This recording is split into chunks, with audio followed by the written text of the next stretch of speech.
YouTube ವೀಕ್ಷಕರೆಲ್ಲರಿಗೂ ಜೈ ಶ್ರೀನಿವಾಸನ್ ಗುರುಜಿ ಅವರಿಗೆ ಪೂರ್ವಕವಾದ ನಮಸ್ಕಾರಗಳು. ವೀಕ್ಷಕರೇ, ತಮ್ಮೆಲ್ಲರಿಗೂ ಜೈ ಶ್ರೀನಿವಾಸನ್ ಟಿವಿ ಕನ್ನಡ ಚಾನೆಲ್ಗೆ ಸ್ವಾಗತ ಸುಸ್ವಾಗತ. ಗುರು ಬ್ರಹ್ಮ ಗುರು ವಿಷ್ಣು ಘರರ ದೇವೋ ಮಹೇಶ್ವರ ಗುರು ಸಾಕ್ಷಾತ್ ಪರಬ್ರಹ್ಮ ತಸ್ಮೈ ಶ್ರೀ ಗುರವೇ ನಮಃ. ಜೈ ಸಿದ್ಧಿವಿನಾಯಕ, ಜೈ ಶರಬೇಶ್ವರ, ಜೈ ಮಹಾಕಾಳಿ, ಜೈ ಮಹಾವತಾರ್ ಬಾಬಾ, ಜೈ ಕಾದ್ರಿ ಲಕ್ಷ್ಮೀ ನರಸಿಂಹ, ಜಯ ಶ್ರೀಕೃಷ್ಣ, ಜೈ ಹನುಮಾನ್, ಜೈ ಶ್ರೀರಾಮ್, ಜೈ ಶ್ರೀರಾಮ್, ಜೈ ಶ್ರೀರಾಮ್. ಆರಾಮಾಗಿದ್ದೀರಾ, ಹುಷಾರಾಗಿದ್ದೀರಾ ಸ್ನೇಹಿತರೆ? ಇವತ್ತು ನಾವು ಮಾತಾಡಕೊಟ್ಟಿರ್ತಕ್ಕಂಥ ವಿಷಯ ಏನಂದ್ರೆ 2026 ಗುರು ಬದಲಾವಣೆ ಕನ್ಯಾ ರಾಶಿಯವರಿಗೆ ಹೇಗಿರುತ್ತೆ ಅನ್ನೋದ್ರ ಬಗ್ಗೆ ಮಾತಾಡಕೊಟ್ಟಿದ್ದೀವಿ. ಈ ಕೂಡಲೇ ತಾವೆಲ್ಲ ಜೈ ಶ್ರೀನಿವಾಸನ್ ಟಿವಿ ಕನ್ನಡ ಚಾನೆಲ್ನ ಸಬ್ಸ್ಕ್ರೈಬ್ ಮಾಡಿ, ನಮ್ಮ ಎಲ್ಲಾ ವಿಡಿಯೋಗಳನ್ನು ಲೈಕ್ ಮಾಡಿ, ಎಲ್ಲಾ ವಿಡಿಯೋಗಳಿಗೂ ತಮ್ಮದೇ ಆದಂಥ ಕಮೆಂಟ್ ಮಾಡಿ ಅಂತ ಹೇಳ್ತಾ ವಿಡಿಯೋ ಒಳಗೆ ಹೋಗೋಣವಾ? ಬನ್ನಿ. ಅದಕ್ಕೆ ಮುಂಚೆ ಒಂದು ಸಣ್ಣ ಅನೌನ್ಸ್ಮೆಂಟ್. ಭಾಳಷ್ಟು ಜನ ಗುರುಗಳೇ ನಿಮ್ಮನ್ನು ಭೇಟಿ ಮಾಡಬೇಕಂದ್ರೆ ಬೆಂಗಳೂರಿಗೆ ಬರಬೇಕಾಗುತ್ತೆ, ಅದು ಬಿಟ್ಟು ಬೇರೆ ಸಿಟಿಗಳಿಗೂ ಬನ್ನಿ ಅಪಾಯಿಂಟ್ಮೆಂಟ್ಗೆ, 1-to-1 ಭೇಟಿಗೆ ಅಂತ. ಅದಕ್ಕೋಸ್ಕರ ನಾವು ಬೆಂಗಳೂರಲ್ಲಿ ಯಾವಾಗಲೂ ಅಪಾಯಿಂಟ್ಮೆಂಟ್ಗೆ ಅವೈಲಬಲ್ ಇರ್ತೀವಿ.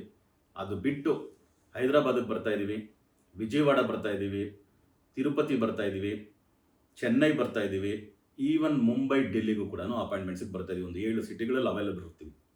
ಸೊ ಈ ಕೆಳಕಂಡ ದೂರವಾಣಿ ಸಂಖ್ಯೆಗೆ ನೀವು ಕರೆ ಮಾಡಿ ನಿಮ್ಮ ಅಪಾಯಿಂಟ್ಮೆಂಟ್ನ ಬುಕ್ ಮಾಡ್ಕೋಬೋದು. ಟೆಂಟೇಟಿವ್ ಡೇಟ್ಸ್ ಏನು ಅಂತ ನನ್ನ ಅಸಿಸ್ಟೆಂಟು ನೀವು ಕಾಲ್ ಮಾಡಿದ್ರೆ ನಿಮಗೆ ತಿಳಿಸ್ಕೊಡ್ತಾರೆ.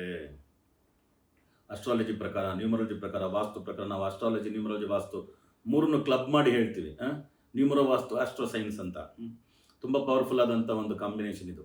ಅದರಿಂದ ನೀವು ಇದ್ರ 3 ಪ್ರಕಾರನೂ ನನ್ನ ಕನ್ಸಲ್ಟ್ ಮಾಡ್ಬೋದು. ನಿಮಗೆ ಯಾವುದು ಲಕ್ಕಿ ಮೊಬೈಲ್ ನಂಬರು, ಯಾವುದು ವೆಹಿಕಲ್ ನಂಬರ್ ಇಟ್ಕೋಬೇಕು, ಯಾವುದು ಲಕ್ಕಿ ಕಲರ್ಸು, ಪರ್ಸ್ನಲ್ ಕನ್ಸಲ್ಟೇಷನಿಂದ ಹಿಡಿದು ಬಿಸ್ನೆಸ್ ಕನ್ಸಲ್ಟೇಷನ್ವರೆಗೂ, ನಿಮ್ಮ ಬಿಸ್ನೆಸ್ ಕಾರ್ಡ್ ಹೇಗಿರಬೇಕು, ಲೋಗೋ ಹೇಗಿರಬೇಕು, ಕಲರ್ ಕಾಂಬಿನೇಷನ್ ಹೇಗಿರಬೇಕು, ಸೊ ಆ ಬಿಸ್ನೆಸ್ ಲೇಔಟ್ ಯಾವ ಥರ ಇರಬೇಕು, ಇದೆಲ್ಲ ಡೀಟೇಲ್ಸ್ ಬಗ್ಗೆ ನೀವು 1-to-1 ನನ್ನ ಕನ್ಸಲ್ಟ್ ಮಾಡ್ಬೋದು. ಕೆಳಕಂಡ ದೂರವಾಣಿ ಸಂಖ್ಯೆಗೆ ಕರೆ ಮಾಡಿ ನಿಮ್ಮ ಅಪಾಯಿಂಟ್ಮೆಂಟ್ನ ಬುಕ್ ಮಾಡ್ಕೊಳ್ಳಿ ಅಂತ ಹೇಳ್ತಾ, ಇದ್ರ ಜೊತೆಗೆ ಗುರುಜಿ ಅಸ್ಟ್ರಾಲಜಿ ಕನ್ಸಲ್ಟೇಷನ್ ನಡೆದಿದೆ, ನ್ಯೂಮರಾಲಜಿ ಮಾಡ್ಕೊಂಡಿದ್ದೀವಿ, ಆಮೇಲೆ ವಾಸ್ತು ಕನ್ಸಲ್ಟೇಷನು ಮಾಡ್ಕೊಂಡಿದ್ದೀವಿ, ಟಾರೆಟ್ ರೀಡಿಂಗು ಮಾಡಿದ್ದೀವಿ. ಯಾವುದ್ರೂ ನಮ್ಗೆ ಅಂಥ ಒಳ್ಳೆ ರಿಸಲ್ಟ್ ಬಂದಿಲ್ಲ. ಫೆಡಪ್ ಆಗಿಬಿಟ್ಟು ನಮ್ಮ ಮನೆ ಬರ್ದಂಗೆ ಆಗಲಿ ಅಂತ ಸುಮ್ಮನೆ ಆಗ್ಬಿಟ್ಟಿದ್ದೀವಿ ಗುರುಗಳೇ ಅನ್ನೋರಿಗೋಸ್ಕರನೇ ನಾವೊಂದು ವರ್ಕ್ಶಾಪ್ನ ಡಿಸೈನ್ ಮಾಡಿದ್ದೀವಿ. 3 ದಿನದ ವರ್ಕ್ಶಾಪ್. ಫ್ರೈಡೇ, ಸ್ಯಾಟರ್ಡೇ, ಸಂಡೇ ನಡೆಯುತ್ತೆ. ಸೊ 7 ಸಿಟಿಗಳಲ್ಲಿ ನಡೆಯುತ್ತೆ. ಯಾವಾಗ ಏನು ಟೆಂಟೇಟಿವ್ ಡೇಟ್ಸು ನನ್ನ ಅಸಿಸ್ಟೆಂಟ್ನ ಕೇಳಿ ನೀವು ರಿಜಿಸ್ಟರ್ ಆಗಿ. ನಿಮಗೋಸ್ಕರ ಡಿಸೈನ್ ಮಾಡುವ ಸಂಖ್ಯಾವಾಸ್ತು ಜ್ಯೋತಿರ್ವಿಜ್ಞಾನದ 3 ದಿನದ ವರ್ಕ್ಶಾಪ್. ಈ ವರ್ಕ್ಶಾಪ್ ನೀವು ಅಟೆಂಡ್ ಮಾಡಿದೆ ಅಂದರೆ ಟೋಟಲ್ ಟ್ರಾನ್ಸ್ಫಾರ್ಮೇಷನ್ ಆಗ್ತೀರಾ. ಫಿಸಿಕಲಿ, ಮೆಂಟಲಿ, ಫಿನಾನ್ಷಿಯಲಿ, ಸೊ ಎಲ್ಲ ರೀತಿಯೂ ನೀವು ಟ್ರಾನ್ಸ್ಫಾರ್ಮೇಷನ್ ಆಗ್ತೀರಾ. ನಮ್ಮ 30 ವರ್ಷದ ಅನುಭವವಾದಂಥ ಸಂಖ್ಯಾವಾಸ್ತು ಜ್ಯೋತಿರ್ವಿಜ್ಞಾನದ volume 1, volume 2, volume 3 and volume 4 ಈ 4 ಪುಸ್ತಕಗಳನ್ನ ಕೋರ್ಸ್ ಮೆಟೀರಿಯಲ್ ಆಗಿ ನಿಮಗೆ ಕೊಡಲಾಗುತ್ತೆ. ಸೊ ಇದರಲ್ಲಿ ನಾಡಿ ಅಸ್ಟ್ರಾಲಜಿ, ಸಾಲ್ಡಿಯನ್ ನ್ಯೂಮರಾಲಜಿ, ಆಮೇಲೆ ವೇದಿಕ್ ವಾಸ್ತು, ಜೊತೆಯಲ್ಲಿ palmistry total details ಇದರಲ್ಲಿರುತ್ತೆ.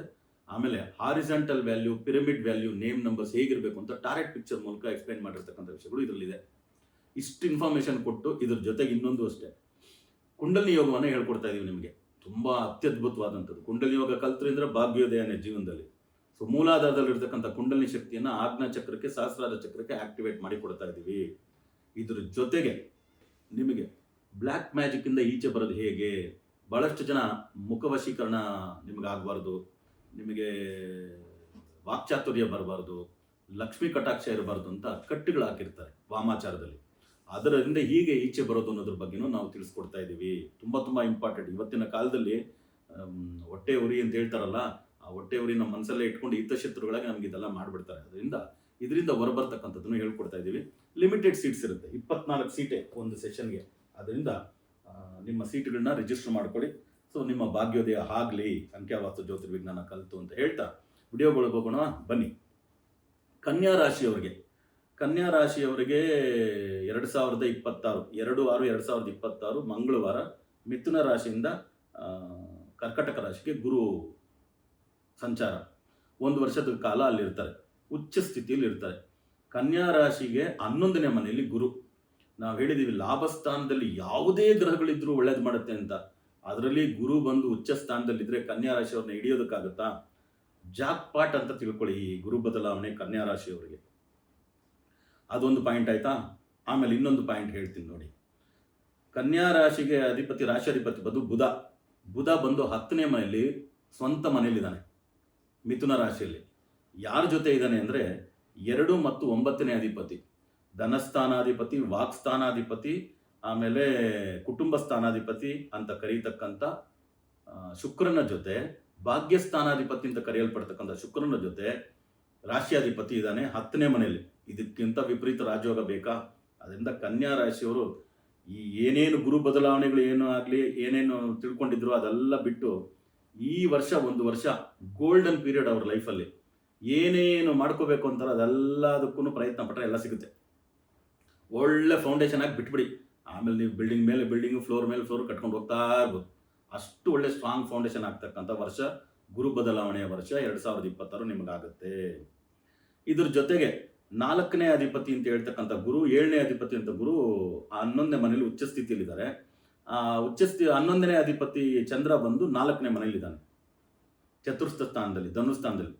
So 11th lord and 4th lord ಪರಿವರ್ತನಾ ಯೋಗ, ಇಂಟ್ರೆಕ್ಸ್ಚೇಂಜ್. ಆಮೇಲೆ 6ನೇ ಮನೆಯಲ್ಲಿ ರಾಹು, 12ನೇ ಮನೆಯಲ್ಲಿ ಕೇತು. ಕೆಟ್ಟ ಗ್ರಹಗಳು ಕೆಟ್ಟ ಮನೆಯಲ್ಲಿದ್ದರೆ ರಾಜಯೋಗ ಸಿಗುತ್ತೆ, ವಿಪರೀತ ರಾಜಯೋಗ ಸಿಗುತ್ತೆ ಅಂತ, ಇದು ಪ್ಲಸ್ ಪಾಯಿಂಟ್. ಇದ್ರ ಜೊತೆಗೆ 3 ಮತ್ತು 8ನೇ ಅಧಿಪತಿ 8ನೇ ಮನೆಯಲ್ಲೇ ಇದ್ದಾರೆ. ಸೊ 12ನೇ ಅಧಿಪತಿ 9ನೇ ಮನೆಯಲ್ಲಿದ್ದಾರೆ. ಒಂದು ಸ್ವಲ್ಪ ಏನಾದರೂ ಮೈನಸ್ ಪಾಯಿಂಟ್ ಹೇಳಿದ್ರೆ 12ನೇ ಅಧಿಪತಿ 9ನೇ ಮನೆಯಲ್ಲಿರೋದು, 8ನೇ ಅಧಿಪತಿ 8ನೇ ಮನೆಯಲ್ಲೇ ಇರೋದು, 7ನೇ ಮನೆಯಲ್ಲಿ ಶನಿ ಇರೋದು, ಒಂದು ಸ್ವಲ್ಪ ಮೈನಸ್ ಪಾಯಿಂಟ್ ಹೇಳ್ಬೋದು ಅಷ್ಟೇ. ಒಂದು 5-10%, ಇನ್ನು 90% ತುಂಬ ಚೆನ್ನಾಗಿದೆ.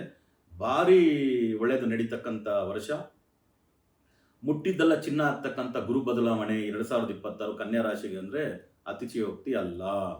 ಸೊ ಈಗ ಕ್ಯಾಟಗರಿ ವೈಸ್ ನೋಡೋಣ ಬನ್ನಿ. ವಿಪರೀತ ರಾಜಯೋಗ ಅಂದ್ಬಿಟ್ಮೇಲೆ ಮತ್ತಿನ್ನೇನು ದುಡ್ಡು ಕಾಸು ಎಲ್ಲ ರೀತಿಯೂ ಚೆನ್ನಾಗಿರ್ತಾರೆ ಅಂತ ಆಯಿತು. ಇವಾಗ ಕ್ಯಾಟಗರಿ ವೈಸ್ ಎಜುಕೇಷನ್ಗೆ ಬರೋಣ. 4 ಮತ್ತು 7ನೇ ಅಧಿಪತಿ 11ನೇ ಮನೇಲಿ ಉಚ್ಚ ಸ್ಥಾನದಲ್ಲಿರೋದ್ರಿಂದ ಓದಿನಲ್ಲಿ ಏನು ನಾನು ತಗೊಳ್ತಿದ್ದೆ 50-60% ತಗೊಳ್ತಿದ್ದೆ ಇಷ್ಟೇ ಅಂತ ಹೇಳ್ತಕ್ಕಂಥವ್ರು, ಪ್ರೈಮರಿ ಸ್ಕೂಲಿಂದ ಹಿಡಿದು ನೀವು ಪೋಸ್ಟ್ ಗ್ರಾಜುಯೇಷನ್ವರೆಗೂ ಅವ್ರಿಗೆಲ್ಲ ಒಳ್ಳೊಳ್ಳೆ ಪರ್ಸೆಂಟೇಜ್ ಸ್ಕೋರ್ ಮಾಡ್ಬೋದು. ಒಳ್ಳೊಳ್ಳೆ ಸ್ಕೂಲಲ್ಲಿ ಅಡ್ಮಿಷನ್ ಸಿಗ್ಬೋದು, ಒಳ್ಳೊಳ್ಳೆ ಕಾಲೇಜಲ್ಲಿ ಅಡ್ಮಿಷನ್ ಸಿಗ್ಬೋದು. ಹೊರ ದೇಶದಲ್ಲಿ ಹೋಗಿ ಓದಬೇಕು, ಹೊರ ರಾಜ್ಯದಲ್ಲಿ ಹೋಗಿ ಓದಬೇಕು ಅನ್ನೋರು ಕೂಡ ಸೀಟ್ಸ್ ಸಿಗ್ಬೋದು, ಸ್ಕಾಲರ್ಶಿಪ್ ಸಿಗ್ಬೋದು, ರಿವಾರ್ಡ್ಸ್ ಸಿಗ್ಬೋದು. ಸ್ಟೂಡೆಂಟ್ಸ್ಗಂತೂ ಗೋಲ್ಡನ್ ಪೀರಿಯಡ್, ತುಂಬ ಚೆನ್ನಾಗಿರ್ತಾರೆ ಕನ್ಯಾ ರಾಶಿಯಲ್ಲಿ ಹುಟ್ಟಿರ್ತಕ್ಕಂಥ ಸ್ಟೂಡೆಂಟ್ಸ್. ಅದೇ ರೀತಿ ಭಾಳಷ್ಟು ಜನ IAS IPS ಬರಿಬೇಕು ಅಂತ ಯೋಚನೆ ಮಾಡ್ತಿರ್ತಾರೆ. 2 ಅಟೆಂಪ್ಟ್ ಆಗಿರುತ್ತೆ. ಗುರುಗಳೇ ಏನು ಮಾಡೋದು ಅಂತಿರ್ತಾರಲ್ಲ, ಈ ವರ್ಷ ಟ್ರೈ ಮಾಡಿ ನೋಡಿ, ಥ್ರೂ ಆಗ್ತೀರಾ. ಸೊ ಆ ಥರ ಅಂದರೆ ಕಾಂಪಿಟೇಟಿವ್ ಎಕ್ಸಾಮಿನೇಷನ್ ಅನ್ನೋದು ತುಂಬ ಕಷ್ಟ. ಈ ನೀಟು JET ಏನೇನು ಹೇಳ್ತಾರಲ್ಲ, ಇವೆಲ್ಲ ಸ್ವಲ್ಪ ಕಾಂಪ್ಲಿಕೇಟೆಡ್. ಅದಕ್ಕಿಂತ ಕಾಂಪ್ಲಿಕೇಟೆಡ್ UPSC, ಅದು ಕೂಡ ಥ್ರೂ ಆಗೋ ಚಾನ್ಸಸ್ ಇದೆ ಸ್ಟೂಡೆಂಟ್ಸ್ಗೆ. ಸೊ ಧೈರ್ಯವಾಗಿ ಟ್ರೈ ಮಾಡಿ. ಇನ್ನು ನೆಕ್ಸ್ಟ್ ಕ್ಯಾಟಗರಿ ಕೆರಿಯರಲ್ಲಿ 3 ವಿಧ. ಬಿಸ್ನೆಸ್ ಮಾಡ್ತಕ್ಕಂಥವ್ರು ಫಸ್ಟು. ಬಿಸ್ನೆಸ್ ಮಾಡ್ತಕ್ಕಂಥವ್ರಿಗಂತೂ ವಿಪರೀತ ರಾಜಯೋಗ. ₹1 ಹಾಕಿದ್ರೆ 10-20 ರೂಪಾಯಿ, 10-20ರಷ್ಟು ಪ್ರಾಫಿಟ್ ಬರ್ತಕ್ಕಂಥ ಸಮಯ. ತರಕಾರಿ ಮಾರೋರಿಂದ ಹಿಡಿದು ಬೆಳ್ಳಿ ಬಂಗಾರ ವಜ್ರ ಮಾರೋರ್ವರೆಗೂ ಒಳ್ಳೆ ದುಡ್ಡು ಮಾಡ್ತಾರೆ. ಶೇರ್ ಮಾರ್ಕೆಟು, ಸ್ಟಾಕ್ ಮಾರ್ಕೆಟ್ ಎಲ್ಲ ಭಾಳ ದುಡ್ಡು ಮಾಡ್ತಕ್ಕಂಥ ಯೋಗ. ಮ್ಯೂಚುವಲ್ ಫಂಡಲ್ಲಿ ಇನ್ವೆಸ್ಟ್ ಮಾಡಿದ್ರು ಕೂಡ ದುಡ್ಡು ಬರುತ್ತೆ. ಅದೇ ರೀತಿ ಬಂಗಾರ ಬಿಡಿಸ್ಕೊಂಡ್ಬರ್ತಕ್ಕಂಥ ಯೋಗ, ಬಂಗಾರ ಕೊಂಡ್ಕೊಳ್ತಕ್ಕಂಥ ಯೋಗ, exports imports, varieties of business ಇದೆ, 1-2 ಅಲ್ಲ. ಬೈಯಿಂಗ್ ಸೆಲ್ಲಿಂಗ್ನಲ್ಲಿನೂ ಒಳ್ಳೆ ಪ್ರಾಫಿಟ್ ಆಗುತ್ತೆ. ಓಕೆ, ಒಳ್ಳೆ ಮನೆ ಕಟ್ಕೋಬೋದು, ಕಟ್ಟಿರೋ ಮನೆ ಸೇಲ್ ಮಾಡ್ಬೋದು. ಸೊ ಬಿಲ್ಡರ್ಸು ಡೆವಲಪರ್ಸ್ಗೂ ಕೂಡ ಭಾರಿ ಒಳ್ಳೇದಾಗ್ತಕ್ಕಂಥ ಚಾನ್ಸಸ್ಸು ಕನ್ಯಾ ರಾಶಿಯಲ್ಲಿರೋರಿಗೆ ಆಗುತ್ತೆ. ಇದು ಬಿಟ್ಟು ನೆಕ್ಸ್ಟ್ ಕ್ಯಾಟಗರಿ ಪ್ರೈವೇಟ್ ಸೆಕ್ಟ್ರಲ್ಲಿ ಕೆಲಸ ಮಾಡೋರು. ಪ್ರೈವೇಟ್ ಸೆಕ್ಟ್ರಲ್ಲಿ ಕೆಲಸ ಮಾಡ್ತಿರ್ತಕ್ಕಂಥವ್ರಿಗೂ ಭಾರಿ ಒಳ್ಳೇದಾಗ್ತಕ್ಕಂಥ ಚಾನ್ಸು. ಸೊ ನೀವು ಅಂದ್ಕೊಂಡಿದ್ದ ಜಾಗಕ್ಕೆ ಟೀಮ್ ಲೀಡ್ರಾಗಿ ಹೋಗ್ಬೋದು, general manager, assistant general manager, CEO, ಈ ಥರ ಭಾಳ ಒಳ್ಳೊಳ್ಳೆ ಪೊಸಿಷನ್ ಪೋಸ್ಟಿಂಗ್ಸ್ ನಿಮ್ಗೆ ಸಿಗ್ಬೋದು. ಬೇರೆ ಸ್ಟೇಟ್ಗೆ ನೀವು ಅಂದ್ಕೊಂಡಿದ್ದ ಟ್ರಾನ್ಸ್ಫರ್ಸ್ ಮಾಡ್ಕೋಬೋದು, ಬೇರೆ ಡಿಸ್ಟ್ರಿಕ್ಗೆ ಟ್ರಾನ್ಸ್ಫರ್ ಮಾಡ್ಕೋಬೋದು. ಇವೆಲ್ಲ ಕೂಡ ಪ್ರೈವೇಟ್ ಸೆಕ್ಟ್ರಲ್ಲಿ ಕೆಲಸ ಮಾಡೋರು ನಡೆಯುತ್ತೆ. ಸೊ ಕನ್ಯಾ ರಾಶಿಯಲ್ಲಿ ಹುಟ್ಟಿರೋ ಇವರಿಗೆ ಗೌರ್ಮೆಂಟ್ ಸರ್ವೆಂಟ್ಸ್ಗಂತೂ ನಾವು ಹೇಳಿದ್ದೀವಿ, ಕೇತು ಗ್ರಹ ಸಿಂಹ ರಾಶಿಯಲ್ಲಿ ಇರೋವರೆಗೂ ಸರ್ಕಾರದಲ್ಲಿ ಕೆಲಸ ಮಾಡ್ತಿರ್ತಕ್ಕಂಥವ್ರು ಭಾಳ ಹುಷಾರಾಗಿರಬೇಕು ಅಂತ. ಅದು ಕನ್ಯಾ ರಾಶಿಯವ್ರಿಗೆ ಮಾತ್ರ ಅಲ್ಲ, ದ್ವಾದಶ ರಾಶಿಯವ್ರಿಗೂ ಅದೇ ಫಲ. ಕನ್ಯಾ ರಾಶಿಯಲ್ಲಿ ಹುಟ್ಟಿರ್ತಕ್ಕಂಥ ಯಾವುದೇ ಸರ್ಕಾರದ ಅಧಿಕಾರಿಗಳಿರಲಿ, from constable to commissioner, corporator to minister, ಖಂಡಿತವಾಗ್ಲೂ ಪ್ಯಾರಾಮೀಟರ್ ಒಳಗಡೆ ಕೆಲಸ ಮಾಡಬೇಕು. ಇಲ್ಲಾಂದರೆ ತೊಂದರೆಗೆ ಸಿಕ್ಕಾಕೊಳ್ತಕ್ಕಂಥ ಚಾನ್ಸಸ್ಸು ಉಂಟಾಗುತ್ತೆ. ಅದರಿಂದ ಸ್ವಲ್ಪ ಕೇರ್ಫುಲ್ ಆಗಿರಿ. ಸೊ ನೋಟಿಸಸ್ ಆಗ್ಬೋದು, ಎನ್ಕ್ವೈರಿ ಆಗ್ಬೋದು, ಪನಿಷ್ಮೆಂಟ್ವರೆಗೂ ಹೋಗ್ಬೋದು, ಸಸ್ಪೆನ್ಷನ್ವರೆಗೂ ಹೋಗ್ಬೋದು. ಕೇರ್ಫುಲ್ ಆಗಿರಿ. ಸೊ ಅದು ಬಿಟ್ಟರೆ ಇನ್ನು ನೆಕ್ಸ್ಟು ಮ್ಯಾರೇಜ್ ವಿಷಯಕ್ಕೆ. ಮ್ಯಾರೇಜ್ಗೆ ಖಂಡಿತ ಒಳ್ಳೊಳ್ಳೆ ಪ್ರಪೋಸಲ್ಸ್ ಬರ್ತಕ್ಕಂಥ ಸಮಯ, ಒಳ್ಳೆ ನೀವು ಅಂದ್ಕೊಂಡಿದ್ದ ಸೋಲ್ಮೇಟ್ ಸಿಗೋ ಸಮಯ. ಅದರಿಂದ ಈ ವರ್ಷ ಮದುವೆಗೆ ಹೋಗ್ಬೋದು. ಮಕ್ಕಳ ಬಗ್ಗೆ ಆಲೋಚನೆ ಮಾಡ್ತಿರ್ತಕ್ಕಂಥವ್ರು ಅಷ್ಟೇ, ಖಂಡಿತವಾಗ್ಲೂ ಮಕ್ಕಳ ಬಗ್ಗೆ ಉಂಟು. 11ನೇ ಮನೆಯಲ್ಲಿ ಗುರು ಇರೋದ್ರಿಂದ ಕೆಲವರೆಲ್ಲ ಗುರುಗಳೇ 2 ಸಾರಿ IVF ಟ್ರೈ ಮಾಡಿಬಿಟ್ವಿ, ಫೇಲ್ಯೂರ್ ಆಗೋಯ್ತು, ಏನು ಮಾಡೋದು, ದುಡ್ಡು ಬೇರೆ ಖರ್ಚಾಗುತ್ತಲ್ಲ ಅನ್ನೋರು ಕೂಡ ರಿಸ್ಕ್ ತಗೋಬೋದು, ಸಂತಾನ ಆಗ್ತಕ್ಕಂಥ ಚಾನ್ಸಸ್ ಉಂಟು. ಸೊ ಮನೆ ಕಟ್ಕೊಳ್ತಾರೆ, ವೆಹಿಕಲ್ ತಗೊಳ್ತಾರೆ, ರೆಂಟಲ್ ಪ್ರಾಪರ್ಟಿ ಮಾಡ್ಕೊಳ್ತಾರೆ. ಸೊ ಎಕ್ಸ್ಟ್ರಾ ಇನ್ಕಮ್ ಮಾಡ್ಕೊಳ್ತಾರೆ. ಒಂದು ಬಿಸ್ನೆಸ್ ಮಾಡ್ತಿರೋ ಇನ್ನೊಂದು 5-6 ಬಿಸ್ನೆಸ್ಗೆ ಇನ್ವೆಸ್ಟ್ ಮಾಡಿ 5-6 ಇನ್ಕಮ್ ಬರ್ತಕ್ಕಂಥ ವಿಷಯಗಳೆಲ್ಲ ನಡೆಯುತ್ತೆ. ಎಲ್ಲ ರೀತಿಯೂ ಪಾಸಿಟಿವ್ ಆಯಿತು. ಇವಾಗ ಮೈನಸ್ ಪಾಯಿಂಟ್ ಅಂದರೆ ಏನಿರ್ಬೋದು? 7ನೇ ಮನೇಲಿ ಶನಿ ಅಂದರೆ ಕೆಲವರು ಗಂಡ ಶನಿ ಅಂತ ಕರೀತಾರೆ ಅದಕ್ಕೆ. 7ನೇ ಮನೇಲಿ ಶನಿ ಇದ್ದರೆ ಗಂಡಾಂತರಗಳು ಬರ್ತಕ್ಕಂಥದ್ದು ಅಂತ. ಆಮೇಲೆ 8ನೇ ಮನೇಲಿ ಕುಜ ಇದ್ದರೆ ಆಕ್ಸಿಡೆಂಟ್ಸು, ಆಪ್ರೇಷನು, ಸರ್ಜರಿ ಅಂತಾರೆ. ಅದರಿಂದ ಕನ್ಯಾ ರಾಶಿಯವರು ಒಂಥರ ಕ್ರೇಜಿಯಾಗಿರ್ತಾರೆ. ಬೈಕಿಂಗು, 4 ವೀಲರ್ ಡ್ರೈವಿಂಗು, ಟ್ರಕ್ಕಿಂಗು ಇದೆಲ್ಲ ಇಂಟ್ರೆಸ್ಟ್ ಇರುತ್ತೆ. ಅದೆಲ್ಲ ಈ ವರ್ಷ ಅಡ್ವೆಂಚರಸ್ ಕೆಲಸಗಳನ್ನೆಲ್ಲ ಈ ವರ್ಷ ಮಾಡಿ ಸ್ವಲ್ಪ ಕಮ್ಮಿ ಮಾಡ್ಕೊಳ್ಳಿ. ಇವಾಗ ಒಂದು 10 ಟ್ರಿಪ್ ಅಡ್ವೆಂಚರಸ್ ಟ್ರಿಪ್ ನಿಮ್ದು ಇತ್ತು ಅಂದರೆ ಒಂದು 2-3 ಇಳಿಸ್ಕೊಂಡ್ಬಿಡಿ ಬೆಸ್ಟು. ಓಕೆ, ಇಲ್ಲ ಅಂದರೆ ಆಕ್ಸಿಡೆಂಟು, ಸರ್ಜರಿ, ಸೊ ಮೂಳೆ ಮುರಿತ ಇವೆಲ್ಲ ನಡಿಬೋದು. ಅದೇ ರೀತಿ ಎಲ್ಲಾದರೂ ಬಾತ್ರೂಮಲ್ಲಿ ಜಾರು ಬಿದ್ದುಬಿಟ್ರಿ, ಸ್ಟೇರ್ ಕೇಸ್ ಹತ್ತುವಾಗ ಬಿದ್ದಿರಿ, ಫ್ರ್ಯಾಕ್ಚರ್ ಆಯಿತು, ಈ ಥರದ್ದೆಲ್ಲ ಕೆಲವು ಬರಬಹುದು. ಆಮೇಲೆ ಭಾಗ್ಯಸ್ಥಾನದಲ್ಲಿ 12ನೇ ಅಧಿಪತಿ ಸೂರ್ಯ ಇರೋದ್ರಿಂದ ವಯಸ್ಸಾದ ತಂದೆ ಇದ್ದರೆ ಭಾಗ್ಯಸ್ಥಾನದಲ್ಲಿ ಸೂರ್ಯ ಇರೋದು 12ನೇ ಅಧಿಪತಿ ಅಲ್ಲ, ವ್ಯಯಾಧಿಪತಿ. ಅದರಿಂದ ಸೀನಿಯರ್ ಸಿಟಿಸನ್ಸು, ಕನ್ಯಾ ರಾಶಿಯಲ್ಲಿ ಹುಟ್ಟಿರ್ತಕ್ಕಂಥವ್ರ ತಂದೆ ಇದ್ದರೆ ಅವ್ರ ಬಗ್ಗೆ ಆರೋಗ್ಯ ಇದೆಲ್ಲ ಸ್ವಲ್ಪ ಯೋಚನೆ ಮಾಡ್ಕೊಳ್ಳಿ. ಇಲ್ಲಾಂದರೆ ಅವ್ರಿಗೇನಾದರೂ ಒಂದು ಸ್ವಲ್ಪ ಗಂಡಾಂತರಗಳು ಅವ್ರಿಗೂ ಬರ್ತಕ್ಕಂಥದ್ದು, ಆರೋಗ್ಯದ ಸಮಸ್ಯೆಗಳು ತೀವ್ರವಾಗ್ತಕ್ಕಂಥದ್ದಕ್ಕೆ ಚಾನ್ಸಸ್ ಉಂಟು. ಅದೊಂದು ವಿಷಯ. ಇನ್ನು ನಿಮ್ಮ ಹೆಲ್ತ್ ವಿಷಯದಲ್ಲಿ ನಾರ್ಮಲಿ ಕನ್ಯಾ ರಾಶಿಯಲ್ಲಿ ಹುಟ್ಟೋರಿಗೆ ನರ್ವ್ಸ್ ರಿಲೇಟೆಡು, ಈ ಕೈ ನಡ್ಕ ಬರೋದು, ಈ ಥರದ್ದೆಲ್ಲ ಬರೋದೆಲ್ಲ ಉಂಟು. ಸೊ ನಿಮ್ದು ಅದೆಲ್ಲ ನರ್ವ್ಸ್ ರೀತಿ ಹೇಗಿದೆ, ವೆರಿಕೋಸ್ ವೇನ್ಸ್ ಅಂತಾರಲ್ಲ, ಇದೆಲ್ಲ ಇತ್ತು ಅಂದರೆ, ಸಿಂಪ್ಟಮ್ಸ್ ಇತ್ತು ಅಂದರೆ ಸ್ವಲ್ಪ ಚೆಕಪ್ ಮಾಡಿಸ್ಕೊಳ್ಳಿ. ಇದೊಂದು ಮಾಡ್ಕೊಳ್ಳಿ. 12ನೇ ಮನೇಲಿ ಕೇತು, 6ನೇ ಮನೇಲಿ ರಾಹು, ಶತ್ರು ನಾಶ. ಆದರೆ ಇದು ತುಂಬ ಪ್ಲಸ್ ಪಾಯಿಂಟ್ ಏನಂದರೆ, ಯಾರೇ ಹಿತಶತ್ರುಗಳು ನಿಮ್ಮ ಮೇಲೆ ಯಾರು ಇರ್ತಾರೋ ಅದೆಲ್ಲ ನಿಮ್ಗೆ ಗೊತ್ತಾಗ್ಬಿಡ್ತದೆ. ನಿಮ್ಮ ಜೊತೆನೇ ಇದ್ದು ನಿಮ್ಗೆ ಏನೇನು ಮಾಡ್ತಿದ್ನೋ ಅವನು ಆಮೇಲೆ ಒಳಗಡೆ ಏನು ಮಾಡ್ತಿದ್ದಾನೆ, ಏನೇನು ನಿಮ್ದೆಲ್ಲ ಆಸ್ತಿಗಳಾಗ್ಬೋದು, ಕೆಲಸ ಕಾರ್ಯಗಳಾಗ್ಬೋದು, ಹಣಕಾಸು ಆಗ್ಬೋದು, ಲೂಟಿ ಹೊಡಿತಿರೋದೆಲ್ಲ ಗೊತ್ತಾಗ್ಬಿಟ್ಟು ಶತ್ರು ಸಂಹಾರ ಆಗುತ್ತೆ. ಆದರೆ 12ನೇ ಮನೇಲಿ ಕೇತು ಏನು ಮಾಡುತ್ತೆ, ಸ್ವಲ್ಪ food and sleep correct time ಸಿಗಲ್ಲ, ಟ್ರಾವೆಲ್ ಬಂದು ವಿಪರೀತವಾಗಿರುತ್ತೆ. ಅದರಿಂದ ಸ್ವಲ್ಪ ಮಾನಸಿಕ ಹಿಂಸೆಗಳು ಸ್ವಲ್ಪ ಒಳಗಾಗ್ಬೋದು. ಅದರಿಂದ ಸ್ವಲ್ಪ ಕೇರ್ ತಗೊಳ್ಳಿ. ಅದ್ರಲ್ಲಿ ಬೇರೆ ಹಿತಶತ್ರುಗಳೆಲ್ಲ ನಾನು ಇವನ್ನೇ ನನ್ನ ತಮ್ಮನ ಥರ ನೋಡ್ತಿದ್ದೆ, ಇವ್ನು ಹಿಂಗೆ ಮಾಡ್ಬಿಟ್ನಲ್ಲ ಅಂತ ಹೇಳೋದೆಲ್ಲ ನಾನು ಸಹಿಸ್ಕೊಳಕ್ಕಾಗಲ್ಲ ಕೆಲವೊಮ್ಮೆ. ಅದನ್ನೆಲ್ಲ ಸಹಿಸ್ಕೊಳ್ಬೇಕು ಅಂದರೆ ಸ್ವಲ್ಪ ಕಷ್ಟ ಆಗುತ್ತೆ. ಈ ಥರ ವಿಷಯಗಳೆಲ್ಲ ಬರೋದನ್ನ ಸ್ವಲ್ಪ ಕೇರ್ಫುಲ್ ಆಗಿರಿ. ಇದೆಲ್ಲದರಿಂದ ಈಚೆ ಬರೋದಕ್ಕೆ ಏನು ಮಾಡೋಣ ಗುರುಗಳೇ ಅಂದರೆ, ನವಗ್ರಹಗಳ ದೇವಸ್ಥಾನನೇ ನಾನು ಇವಾಗ ರೆಗ್ಯುಲರ್ ಎಲ್ಲರಿಗೂ ಹೇಳ್ತೇನೆ. ಯಾಕಂದ್ರೆ ನವಗ್ರಹಗಳ ದೇವಸ್ಥಾನ ವರ್ಷಕ್ಕೆ ಒಂದು 4 ಬಾರಿ ಹೋಗಿ ಬಂದ್ರಿ ಅಂದರೆ ಭಾರಿ ಒಳ್ಳೆಯದು. ಕುಂಭಕೋಣಂನಲ್ಲಿರ್ತಕ್ಕಂಥ ನವಗ್ರಹ ಟೆಂಪಲ್ಸು ಯಾವ ದಿನ ಆದರೂ, ಕೆಲವರು ಇದೇ ದಿನ ಅಂತ ಇಟ್ಕೊಂಡ್ಬಿಟ್ರೆ ನೀವು ಒಂದು ದೇವಸ್ಥಾನ ಕೂಡ ನೋಡೋಕ್ಕಾಗಲ್ಲ. ಶನಿವಾರ ಭಾನುವಾರ ಎಲ್ರಿಗೂ ಹಾಲಿಡೇ ಇರುತ್ತೆ. ಸೊ ಖಂಡಿತವಾಗ್ಲೂ ಫ್ಯಾಮಿಲಿ ಸಮೇತ ಹೋಗಿ ಬರ್ಬೋದು. ಟ್ರೈನ್ ಫೆಸಿಲಿಟಿ, ಬಸ್ ಫೆಸಿಲಿಟಿ ಇದೆ. 4 ಸತಿ ವರ್ಷಕ್ಕೆ ಹೋಗಿ ಬರೋಕ್ಕಾಗಿಲ್ಲ ಅಂದರೆ 3 ಸತಿ, ಇಲ್ಲ 2 ಸತಿ ಹೋಗಿ ಬರೋದಂತೂ ಖಂಡಿತವಲ್ಲ 6 ತಿಂಗಳಿಗೊಮ್ಮೆ ಬೆಸ್ಟ್.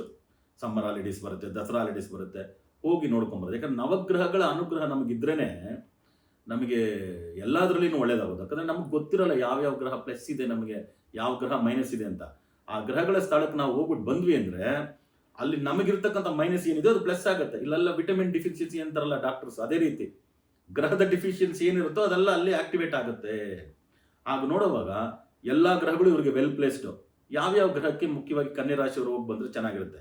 ಎಲ್ಲ ದೇವಸ್ಥಾನದಲ್ಲಿ ಕೂಡ ಅರ್ಚನೆ ಕೊಟ್ಟು ಪೂಜೆ ಮಾಡ್ಕೊಂಡು ಒಂದು 10 ನಿಮಿಷ ಮೆಡಿಟೇಷನ್ ಮಾಡಿ ಬನ್ನಿ, ಎಲ್ಲ ಗ್ರಹದ ದೇವಸ್ಥಾನಕ್ಕೂ.